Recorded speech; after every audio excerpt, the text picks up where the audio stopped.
For a very long time, there was nothing released by EA I was excited about until today. Hello YouTube and welcome back to another NHL 25 video. As you already seen, EA dropped some huge news in their social media, and to be honest, I'm very happy because PWHL is finally coming to the game and also some other huge additions which we will cover all today. As always guys, if you're new to the channel, please smash that like button and subscribe and let's dive into it. As already mentioned, well, not gonna lie, it's a really exciting day for a lot of people, including myself, because I'm a huge PWHL fan and a lot of people from day one was asking me a lot of questions. Why there are no Team Canada or USA Women's in the game? Every other country had their female cards except Canada and USA. And a lot of us already obviously was thinking about PWHL coming to the NHL 25, but we didn't really have any details. But today I can finally share that on December 5th, we will finally see NHL 25 having PWHL teams. So it means all 6 teams will be added to the game and every single player from PWHL will also receive a card. PWHL season starts in December and few days after we will receive the first content. I also hope that we will see all the jerseys added to the game because if you didn't see how they look, they released them all last week. And in my opinion,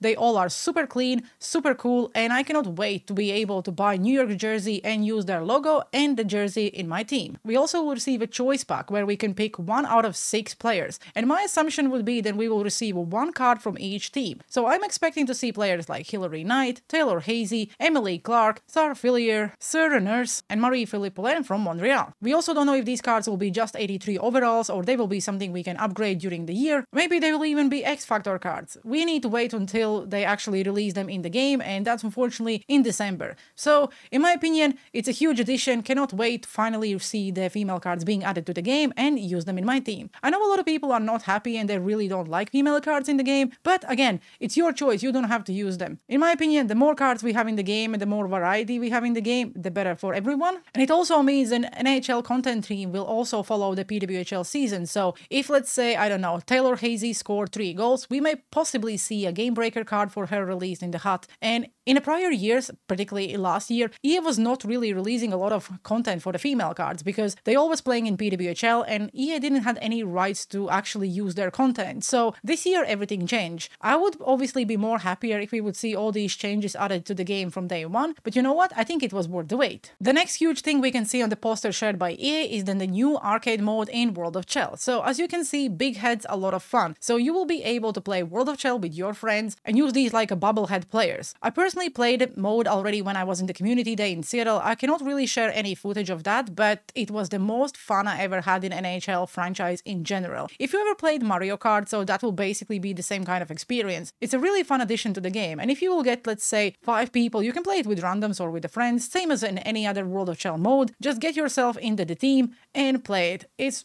just incredible experience. I usually don't post a lot of positive videos about NHL 25, but I just feel that the poster they released today is just incredible in my opinion because not only that they're releasing some hut additions, they also are releasing some other things for the game. And for people knowing how boring the hut is this year, anything else we can go and play is just a W in my opinion. I usually don't play World of Chell because I don't really like to control one player, but as soon as the arcade mode will be added to the game in November 15, I will be the first person to go and play it. Hopefully, if there is anyone watching this video who also want to play, let me know down in the comment sections below. Let's get the team together and just try the mode out when it drops. With that, we also will receive some free jerseys in World of Chell, which apparently are available immediately, so I don't know if you can go and redeem them now or you need to wait until it actually drops. It's not really clear, but you know, I don't really care about the jerseys, I just care about an actual mode. So yes, in general, it's basically very arcadish. So if you remember Rush last year, so where we had to basically play, hit and play with the mascots, this is something very similar, but 10 times more fun. And the last thing EA will be adding to the game is the 4 Nations tournament. So unfortunately we have to wait until 2025 when we'll be able to see that. I'm expecting to see some hot content for that. I also expect an actual tournament added to the game, so you can basically go and play as a Team Canada or Team Sweden, Finland or USA and win that gold medal. Not a lot of people probably would play that in my opinion, but again, for a lot of casual players who enjoy those kind of modes, why not? I also will go and play it. I always play it, let's say, once with every single country, try to win a gold. I play it on maximum difficulty just to see how it plays, And in general, it probably will have the sliders for like versus or something like that, and also the overalls, but why not? It's a new thing to do in the game, and the more things they're adding to the game, the better in my opinion. With that, we also receive an 84 overall pack. Again, it says available immediately, so I don't know if we can actually get it today or we have to wait it until 2025 when it drops. I'm expecting it in around January 2nd because that's what the poster says, because all these editions basically will be added between November 15 and January 2nd. So if the tournament is coming to the game in 2025, so I'm expecting that pack also to be available in January 2nd. Would be cool if those cards we pick for whatever country we choose from would actually go up in overall by their real life performance. Let's say, I don't know, just assumption, Barco from Finland scores a hat-trick, so that card goes up in the overall, so they work a little bit like a fantasy cards. Again, it's all the speculation, it's not confirmed by EA, so I don't know. I just think that would be more fun for that pack. But in general, we are basically getting an 83 overall card for free, an 84 overall card for free for hot, and hopefully those cards are not B&D, and if we don't like them, we can after then trade them in any sets, but we need to wait and see how it will actually turns out. So yes, for me, the most exciting part is the PWHL, and not only because we will be able to use the players, we also will have the jerseys and the logos. There was a lot of good feedback on the social medias about every single jersey, and yes, there were some people who didn't really like it, but again, those are 6 new jerseys, 6 new logos, and we don't really have any customization options in HUT this year or in any years in general, so the more jerseys we can use or the more logos we can use, it's cool. I also would love to see some maybe PWHL arenas, but we all know how difficult it is to actually get a gold arena or, I don't know, even a jersey. We even don't know if they will be gold arenas or jerseys or logos, or maybe they will be silver or bronze. But if they're bronze or silver, it means it will be much easier to actually get them. So that's it for the holiday update for NHL 25. There will be a lot of new content and additions added to the game as we go. In general, I'm really excited about every single addition to the game because for me, the more things you can do in the game, the better. The more cards you can use, the better. Any free packs or any free cards, also W. The arcade mode in World of Shell will be really fun, so probably will play that a lot during the holiday breaks in Christmas because I have 2 weeks off from work, so I have to do something, and hopefully I will be able to play with some of you. Let me know down in the comment sections below. Are you excited about any of the additions coming to the game? And if yes, which one is your favorite? Thanks for watching today's video, have a good one, and see you on the ice.